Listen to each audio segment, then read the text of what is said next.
জুবিন 420 নে অসম জাতীয় পৰিষদ ফটুৱা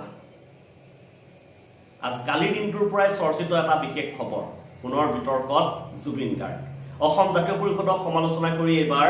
বিতৰ্কত সোমাই পৰিছে জুবিন গাৰ্গ বিতৰ্কত সোমাই পৰা কোনো নতুন ঘটনা নহয় ইয়াৰ পূৰ্বেও বহুবাৰ বিতৰ্কৰ আৱৰ্তত সোমাই পৰিছিল ৰাজনৈতিক ক্ষেত্ৰত তেওঁ বিভিন্ন ধৰণৰ মন্তব্য কৰি বহুবাৰ বিতৰ্কত সোমাই পৰিছিল কিন্তু এইবাৰ অসম জাতীয় পৰিষদক আচলতে ফটুৱা বুলি কিয় ক'লে সেয়াও চৰ্চিত হৈ আছে সমান্তৰালকৈ আন এক বিষয় চৰ্চিত হৈছে যে অসম জাতীয় পৰিষদক সমালোচনা কৰাৰ বাবে তথা ফটুৱা আখ্যা দিয়াৰ বাবে যিসকল ব্যক্তিয়ে এতিয়া জুবিন গাৰ্গক সমালোচনা কৰিছে সেইসকল ব্যক্তিয়ে জয়ন্ত মল্ল বৰুৱাক যেতিয়া সমালোচনা কৰিছিল জুবিন গাৰ্গে সেই সময়ত কিয় বা দিছিল জুবিন গাৰ্গক সেয়াও চৰ্চিত এটা বিষয় হৈ পৰিছে নমস্কাৰ মই দীপাংকৰ শইকীয়া সকলোবোৰ বিষয় আলোচনা কৰিম আচলতে অসম জাতীয় পৰিষদক কালি কটন বিশ্ববিদ্যালয়ত জুবিন গাৰ্গক লৈ এক কুইজ প্ৰতিযোগিতাৰ আয়োজন কৰা হৈছিল আৰু কুইজ প্ৰতিযোগিতাৰ শেষত এক আলোচনা চক্ৰৰ আয়োজন কৰা হৈছিল আলোচনা চক্ৰত অংশগ্ৰহণ কৰিছিল জুবিন গাৰ্গে আৰু তাতেই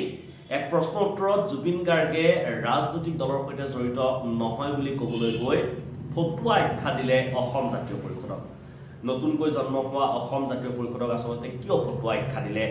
জুবিন গাৰ্গে তাৰ পাছতে সমালোচনা আৰম্ভ জুবিন গাৰ্গকো সমালোচনা কৰা পৰিলক্ষিত হ'ল অসম জাতীয় পৰিষদৰ নেতা দুলু আহমেদে সমালোচনা কৰিলে জুবিন গাৰ্গক 420 আখ্যা দি সমালোচনা কৰিলে সমান্তৰালকৈ উল্লেখ কৰিলে যে জুবিন গাৰ্গক চিকিৎসাৰ প্ৰয়োজন তেওঁ এতিয়া নিচাসক্ত হৈছে গতিকে তেওঁ নিচামুক্তি কেন্দ্ৰলৈ যোৱাৰ প্ৰয়োজন আছে বুলি উল্লেখ কৰিলে আৰু যদি পইচাৰ প্ৰয়োজন হয় অসম জাতীয় পৰিষদে ব্যয় কৰিব বুলি কৈ আন এক বিতৰ্কৰ সূচনা কৰিলে 420 আখ্যা দি জুবিন গাৰ্গক বিতৰ্কত সোমাই পৰিল 420 আখ্যা দি দুলু আহমেদ বিতৰ্কত সোমাই পৰিল সমান্তৰালকৈ জুবিন গাৰ্গে ফটুৱা আখ্যা দি যি ধৰণে বিতৰ্কত সোমাই পৰিছে আজি লুৰিণজ্যোতি গগৈয়ে প্ৰতিক্ৰিয়া প্ৰকাশ কৰিছে কিন্তু নাম এবাৰো নললে জুবিন গাৰ্গৰ কিয় নললে তাৰো তাতো আছে ৰহস্য লক্ষণীয় কথাটো যে জুবিন গাৰ্গে অসম জাতীয় পৰিষদক সমালোচনা কৰাৰ বাবে আজি ৰাজ্যজুৰি বিভিন্ন ছ'চিয়েল মিডিয়াৰ জৰিয়তে হওক বিভিন্ন ধৰণে জুবিন গাৰ্গক সমালোচনা কৰিছে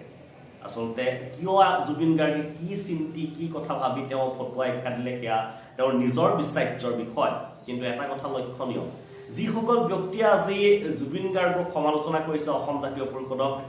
ফটুৱা আখ্যা দিয়াৰ বাবে সেইসকল ব্যক্তি আন এগৰাকী ৰাজনৈতিক নেতা দল নহয় ৰাজনৈতিক নেতাক যেতিয়া নেকি তেওঁ মূৰ্খ আখ্যা দিছিল সেইগৰাকী হৈছে জয়ন্ত মল্ল বৰুৱা বৰ্তমান মন্ত্ৰী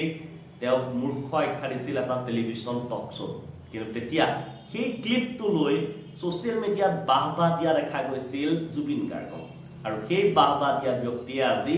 সমালোচনা কৰিছে কিন্তু জুবিন গাৰ্গে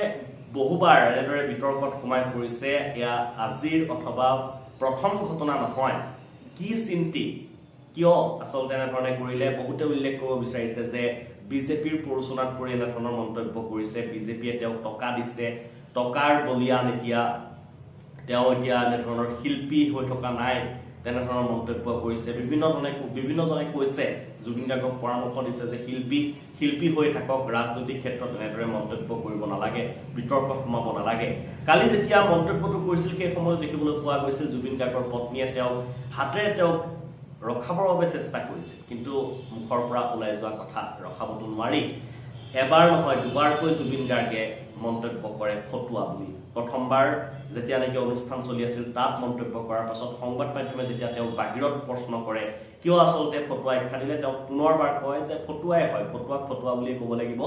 কা আন্দোলন কৰিলে মোৰ লগত আৰু এতিয়া ৰাজনৈতিক দল কৰিলে বুলি উল্লেখ কৰিছে আচলতে কি কথা ভিতৰুৱা কি কথা আছে সেয়া কোনেও নাজানে আৰু লুৰিণজ্যোতি গগৈ উল্লেখ কৰিছে যে মই তেওঁৰ পৰামৰ্শতে ৰাজনৈতিক দল খুলিছিলোঁ তেওঁ মোক